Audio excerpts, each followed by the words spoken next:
let me introduce you to our panel that's going to be with us throughout tonight's special. Tennessee Congresswoman Marsha Blackburn, who's on the House Subcommittee of Health Care. Also, Associate Professor of Medicine at NYU's Langone Medical Center and Fox News medical correspondent Dr. Mark Siegel. And Betsy McCaughey, former Lieutenant Governor of New York, also the author of the book Beating Obamacare. Glad to have all of you here tonight. Thank you. Let me help you avoid some of the landmines ahead. Okay.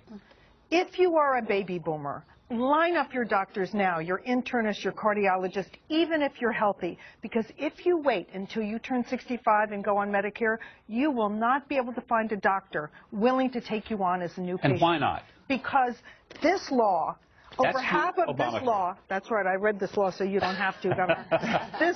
Over half of this law is paid for with cuts to Medicare, and doctors are going to be paid less to take care of seniors than any other kind of patient. Also, if you're a senior, brace yourself for less care for the same reason, because of these cuts. For example, not only may you lose your doctor, but you may have trouble finding a hospital willing to take care of you. Richard Foster, the chief actuary of Medicare, who works for the president, warned that some hospitals are going to stop accepting Medicare because the payments will be so low. That was one of the fears that a lot of people had, was that you have centralized control where it's not the doctor sitting down with the patient and saying, you know what, I think I need to order you a mammogram. It's checking to see, does the federal board of bureaucracy say, yeah, I think you ought to have that. That's the Kafka board. And I have to tell you, Governor, to Betsy's point, already 30% of new Medicare patients can't find a primary care doctor. When you load Obamacare regulations on top of it, it takes away the one thing we liked about Medicare, which was you could use it to order whatever test you need. Yeah. An elderly person has more medical problems. I've got to be free to order the tests they need. And let's point out that even before IPAC goes into effect, Section 3000A of this law. You know what? You're getting a lot of exercise. All right. That's better than Obamacare. Let's listen this thing up. Section 3000A of this law awards bonus points to the hospitals that spend the least per senior. Now think about that. Wow. I wouldn't take my beloved dog to the vet that spends the least per animal, but I'm supposed to take my mother to the hospital that spends the least per senior. We have a lot of evidence that the hospitals that are the lowest spenders have higher death rates. For example, if you're a senior and you've had a heart attack, you have a less chance of making it home after that heart attack if you're in one of those low-spending hospitals. It's recklessly denying care, because when you reward the hospitals that spend the least per senior, right? That means hospitals are not going to want to do the expensive procedures like a hip replacement or a knee replacement. And the way they count this, it includes the 30 days after the patient is discharged. So hospitals are not going to want to prescribe that rehab you need after your knee surgery, or even that return trip to the cardiologist. It's the patient that's going to suffer when this happens, because a patient may go home, Governor, with something, and it may come back. They may be sick. They may have heart failure. It may not go away. They may theoretically go out to the community and see a doctor there. Maybe they can't find a doctor there. They come back to the hospital, and the hospital says, oh no, here they come again. That's not what we want. We want hospitals with open arms. But let's help people cope with this, because they really do need tips. One of the things I say is, if you're going to the hospital, be aware that there are going to be a lot less nursing care. You're going to wait longer when you press that button for help. So if you can cobble together the money to hire a private duty nurse, at least for the first night, do it.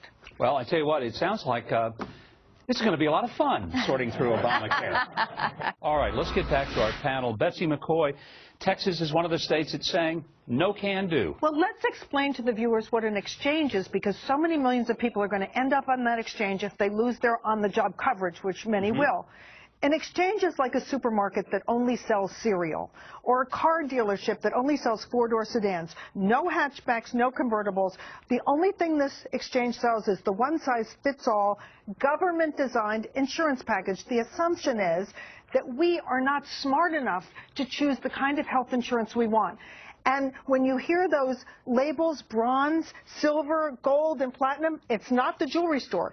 It's all the same essential benefit package, only the co-pays and deductibles are different. And so now, don't be bamboozled by those words. Betsy, what should we be doing? Let's talk about what should we do in order to make these costs go down and make it more accessible? I am so glad you asked, because there are ways to help the uninsured without the government to grab control of our medical care.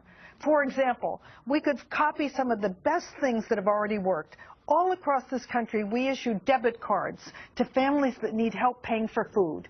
We could do the same thing, healthcare debit cards, to allow the uninsured to buy a private health plan, to pay copays and deductibles, to give them skin in the game. They would consume their healthcare wisely, and they would have the same freedom to choose a doctor as they have to go to the store they want and buy the groceries their family prefers. That's the way to start. We've got to put this in the paper shredder. We've got to make, yes, we do. And we have to make 2014 a referendum on the Obama health law. The weasels who wrote this law put all the lollipops up front, but now the pain is rolling out with a vengeance, and smart Americans are going to go to the polls next year and pull the lever for somebody who is going to repeal this law. Congresswoman, do you... In the meantime, we really need to help people avoid the landmines. One of them is the loss of privacy, because we all tell our doctors things we wouldn't tell anybody else, right? But now you've got to talk with your doctor, have a serious talk about your doctor keeping 2 sets of books, because your doctor is now going to be penalized if he or she doesn't enter your medical history and your medical treatments in an electronic database. The goal is one national database with every patient having a page. And I can vouch for the growing pains with that, by the way. Yeah. I like electronic medical records, but imagine at a time when they're cutting our fees and asking us to see more patients, we're also having to transition to a paperless system that's got to be integrated and regulated. And you have to pay for that. I have to pay for that, and I get penalized if I don't do it. Let's go to a Facebook question. Carolyn Kirby asked this question: how much is the penalty for not having insurance? Betsy, you want to take that one? Yes, the first year it's $95 or 1% of your adjusted gross income, whichever is bigger, but that's for every member of your family, not just for the breadwinner in the family. Then it goes up gradually. By 2016, it's $695 or 2.5% of your adjusted gross income, whichever is higher, up to $2,085. But the real penalty is that you lose your medical privacy and you lose your doctor-patient relationship once you're in this government-mandated plan, because even if it says Aetna or Cigna on it, the government's in charge of your care. Governor, the reason the patient relationship is in jeopardy is because doctors didn't write this law. Doctors weren't consulted on this law. Lawyers and politicians were the only ones involved. No wonder it is a mess. There you go. That explains it. Betsy McCaughey, Dr. Mark Siegel, Congresswoman Marsha Blackburn, thanks so much.